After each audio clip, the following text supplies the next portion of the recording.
Masuk, bisa direspon? Bisa, Pak. Bisa. Baik. Nah, jadi nomor 7.8 ini kan suatu proses kompresi. Memang di chapter 7 itu ya aplikasi perhitungan-perhitungan mulai dari chapter 1 sampai chapter 6 gitu. Nah, sini diaplikasikan di kompresor. Bahannya metan, ada informasi mol rate-nya 1,5 kilomol per second, ya kilogram mol per second. Kemudian TC, PC, omega dapat dari data, konstanta CP dapat dari data, D-nya 0, nilai R-nya ini dapat dari appendix, kemudian kondisi masuknya ini sudah ada di soal itu. Ini saya ngasih kode yang masuk 1, yang keluar 2. Ya. Jadi kondisi masuk P1, T1 sudah ada, tinggal tulis. Kemudian kondisi keluar P2, temperatur 2-nya belum ada. Jadi kita isi sembarang dulu, temperatur 2, langsung di Kelvinnya berapa kita isi. Ya. Kemudian taunya kita isi, tau itu adalah T2 per T1, atau kalau di buku T per T0 ya. Kemudian CPS yang rumusnya panjang ini,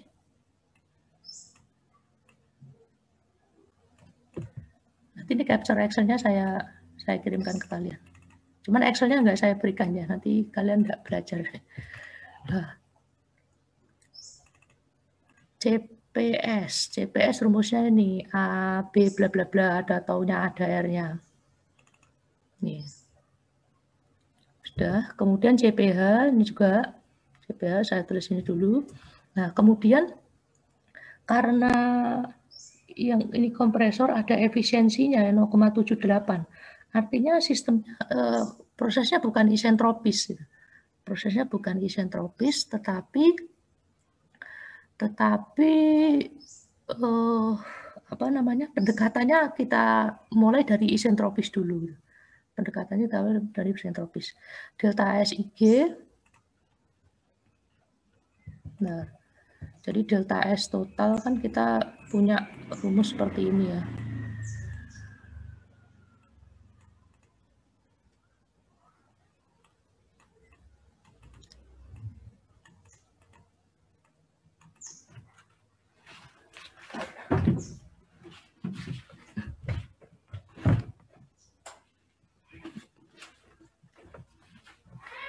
Delta S totalnya karena kita mendekatinya dengan isentropis dulu, berarti kita tulis, kita masukkan ini angka-angkanya untuk memperoleh delta S total.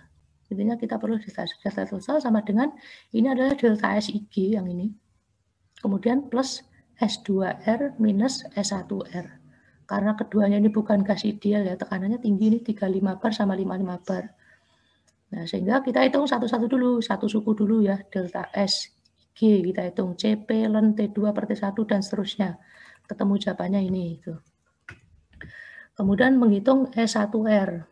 Yang ini sudah, kemudian S1R, ini saya gunakan generalized correlation ya, yang pakai viral itu karena lebih relatif mudah untuk dihitung. Ya. Tapi cocok juga, masih masuk, masih applicable. Gitu. TR1, ini saya kasih tanda 1 itu untuk menunjukkan kondisi 1 ya, kondisi masuk. TR1, PR1. Oh ya, sebelumnya untuk menghitung SR dengan cara generalized correlation ya dari sini ya. SR per R sama dengan minus PR DB0 dan seterusnya. Ini berlaku untuk kondisi 1 dan kondisi 2. Rumusnya sama, tipikal ini cuman kalau kondisi 1 ya PR-nya PR1, DB0 per DB per DTR-nya ya ini untuk kondisi 1, ini juga kondisi 1. Jadi ini dapat TR, kemudian PR, B0 ini, nah TR pun juga TR1 yang dipakai. Ini ya, TR-nya juga TR1. B0, nah rumusnya ini tinggal dimasukkan, TR-nya dipakai TR1, DB0 per TR, sorry ini TR1,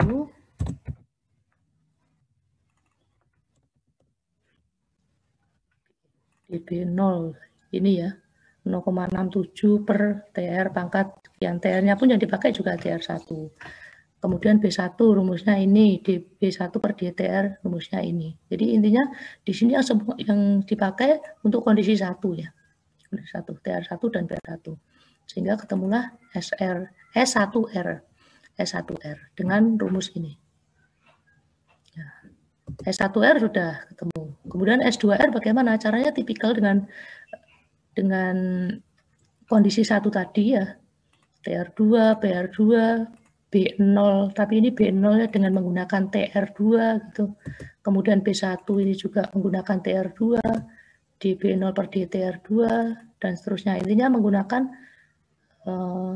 data-data di aliran 2 gitu. Dapatlah S2R. Nah, kemudian delta S total bagaimana? Ya mengikuti ini. Delta S total, ini ya, delta S total sama dengan delta SIG plus S2R minus S1R. Delta SIG plus S2R minus S1R. Delta S sama dengan, ini kan sudah ada kan misalnya, ini delta SIG sudah kita hitung tadi. S1R-nya ini, S2R-nya ini. Nah, tinggal tambah kurang di sini. Kemudian dapatlah angkanya tidak sama dengan 0 awalnya, karena temperatur isentropis di awal kan kita tidak tahu ya. Misalkan kita isi sembarang dulu, T2 isentropisnya itu, 300 Kelvin misalkan. 300 Kelvin, delta S-nya tidak sama dengan 0. Artinya, kalau seperti ini kondisinya bukan isentropis.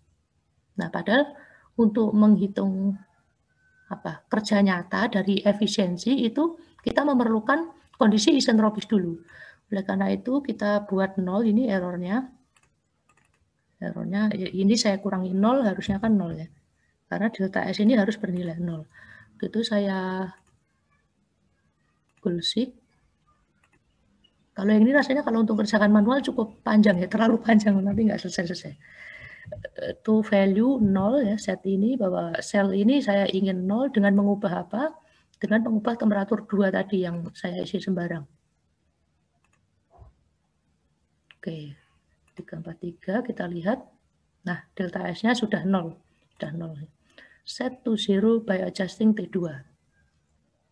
Oke, itu kondisinya masih isentropis ya, belum menghitung kerja nyata. Nah, untuk itu bagaimana? Untuk itu istilah efisiensi itu kan yang kita kenal ya, sudah kita kenal sebelumnya itu, bahwa efisiensinya si kompresor itu seperti ini rumusnya.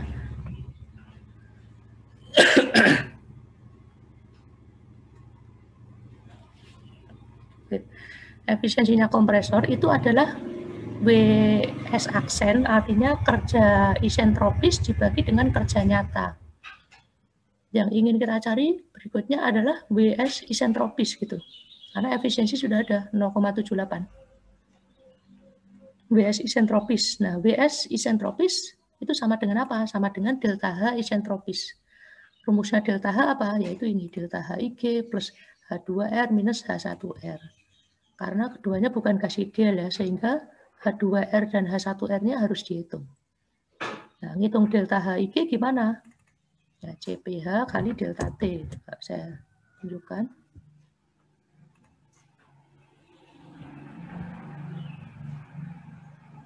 Delta HIG apa? Ya, CPH kali delta T. Delta T-nya ya T2 isentropis minus T1. Nah, H1R-nya gimana? H1R-nya HR. Nah, sini. HR, untuk ngitung HR pakai equation 6-8.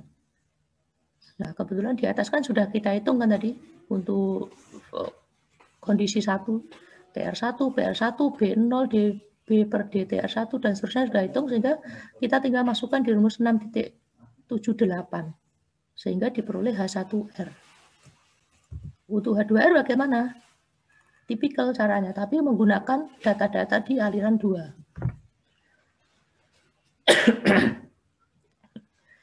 Oke, setelah dapat barulah dijumlahkan. Dijumlahkan sih mengikuti rumus ini Mas ya. Delta HIG plus H2R minus H1R.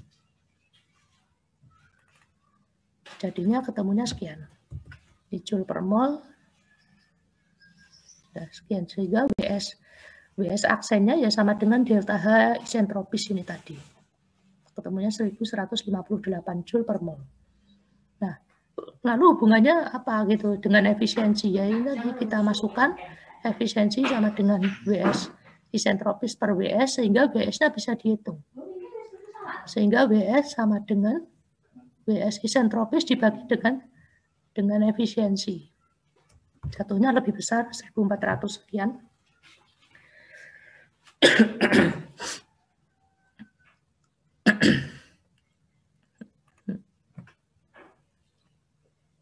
Eh, 1485 Joule per mol. Nah, karena kita sudah punya mol rate ya, mol rate-nya 1,5 kilomol per second. Kalau kita kalikan dengan Joule per mol ini ya jatuhnya nanti kilojoule per second. Kilojoule per second. Nah, kilojoule per second itu sama dengan kilowatt. Jadinya 2227,99 kilowatt. Nah, ini jawabannya untuk kerja nyata. Jadi power yang diperlukan adalah sebesar sekian. Power yang diperlukan sekian. Berarti sudah terjawab. 1 poin di 7.38 itu. Power requirement-nya sekian.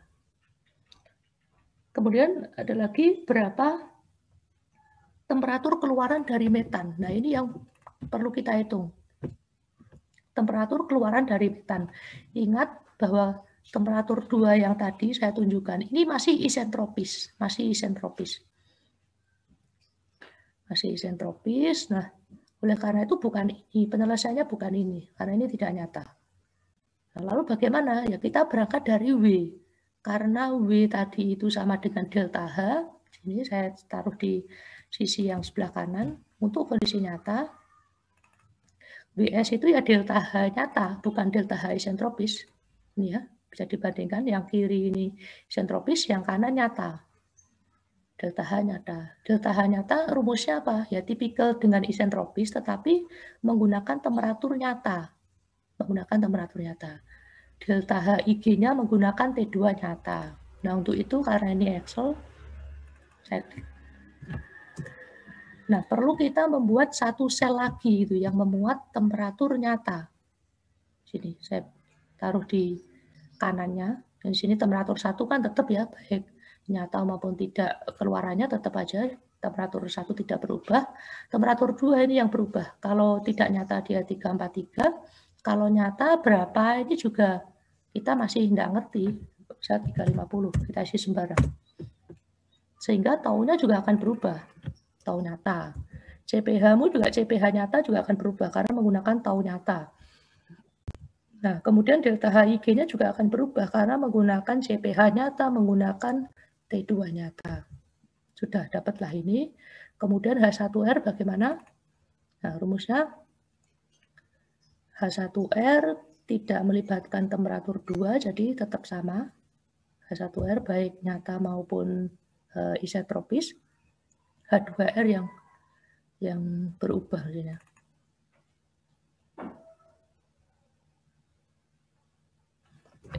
Sebentar.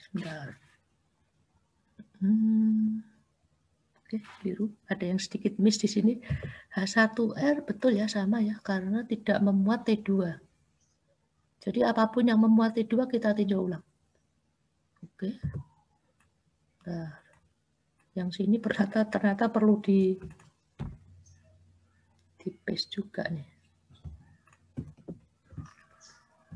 Kita taruh di sini.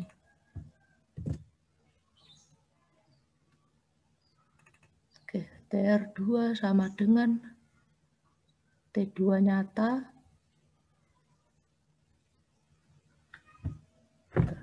Kebanyakan satu baris. Saya copy. Taruh di sini. Nah. Tadi TR2 nyata sama dengan ya T2 nyata dibagi dengan TJ. Ini belum geser. Atau kalau ingin dikunci di sini juga nggak ada masalah. Hanya sedikit aja saya geser.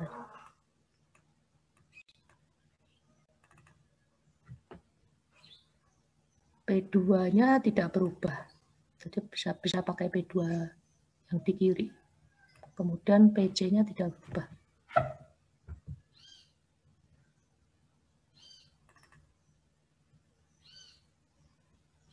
Oke, B0.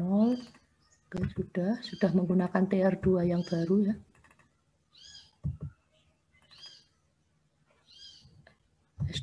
S2R-nya nggak perlu kita hitung.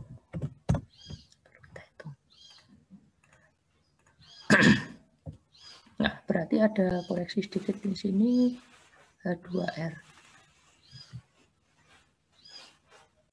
Oke, praktis hanya ini saja yang berubah, TR2 saja yang berubah.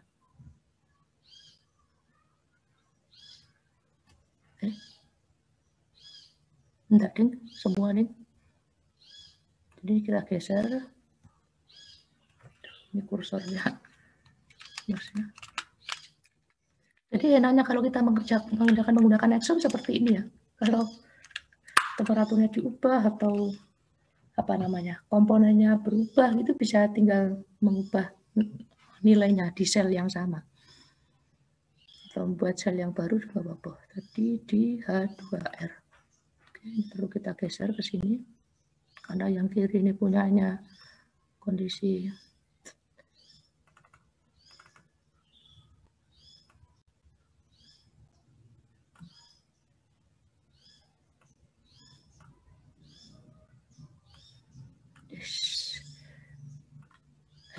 mouse-nya, bentar.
Oke, bisa H2R, ini saya geser.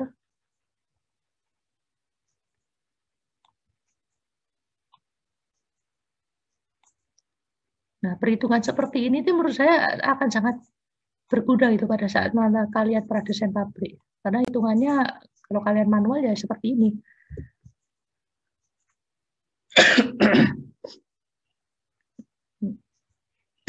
Oke, ketemu H2R-nya sekian, minus 627. Sehingga delta H total sama dengan, oke, sesuai rumus, WS-nya adalah sekian. Nah, sementara WS yang benar itu adalah ini. Kalau ini satuannya masih joule per mol, ya jadinya 1485. Di sini 1436. Sedikit dikit. Nah, ini kita goal-sheet.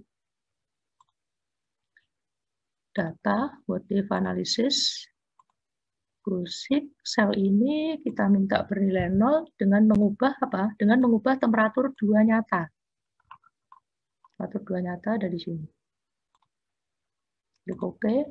Nah, kita cek. Oke, sudah 0 sini deviasi WS. Maksudnya deviasi WS itu WS yang dari perhitungan sini dengan WS yang sesungguhnya. Itu kan harus sama. Ini deviasinya sudah 0, kita lihat temperatur 2-nya sebesar 351,17 Kelvin atau 78,02 derajat Celcius. Ya, udah itu berarti jawabannya. Untuk nilai WS-nya itu sekian kilowatt, kalau mau pakai satuan kilowatt, untuk temperaturnya sekian. Karena yang ditanya adalah temperatur nyata. Jadi yang temperatur isentropis ini tidak kita pakai akhirnya, karena isentropis itu hanya apa? Hanya perantara saja, tidak ada di aktualnya. Pokoknya kalau ada apa? Efisiensi turbin, efisiensi kompresor, efisiensi pompa, itu pendekatannya lewat isentropis dulu. Setelah isentropis baru dia dibawa ke nyata. Nah, seperti inilah hasilnya untuk nomor 7.38. Nanti saya capture, saya masukkan ke PPT aja ini. Sel-selnya. Oke, dari situ ada tanggapan dari kalian. Memang cukup panjang kalau nomor 38 ini. Kalau perhitungan manual rasanya cukup lama nanti. Lama. Tapi cara-caranya tetap bisa lah ditulis secara manual. Oke, dari sini ada tanggapan nggak? Pak, saya ingin bertanya, Pak. Mbak ada gimana? Jadi, kalau misal ditanyakan temperatur yang aktual itu selalu melalui ini ya, Pak, melalui isentropis. Apa selalu? Apakah selalu melalui isentropis? Yang pertama kita lihat soalnya dulu ya. Soalnya dulu, jika soalnya itu memang kompresornya atau turbinnya itu memang isentropis gitu ya, memang yang diminta itu memang kondisinya isentropis, ya sudah berarti temperatur nyatanya ya temperatur isentropis itu gitu. Cuman yang nomor 38 ini kan ada efisiensinya dan dia bukan kompresor isentropis, sehingga melewati isentropis dulu, baru dihubungkan dengan efisiensi baru dilanjutkan untuk temperatur nyata. Jawabannya iya, Mbak. Selalu melewati isentropis untuk temperatur nyata. Tipikal soal-soal yang sering muncul itu, selalu melewati isentropis. Itu sih, Mbak. Kecuali kalau steam ya, kalau feedanya steam. Kalau feedanya steam itu kan, sebentar, feedanya steam kan bisa langsung ini. Tapi jarang sih kalau feedanya steam ditanyakan temperatur, itu jarang. Biasanya kalau ditanyakan temperatur biasanya feedanya bukan steam. Itu sih Mbak ada. Gimana? Iya Pak, baik Pak. Terima kasih. Oke. Ada lagi, silakan.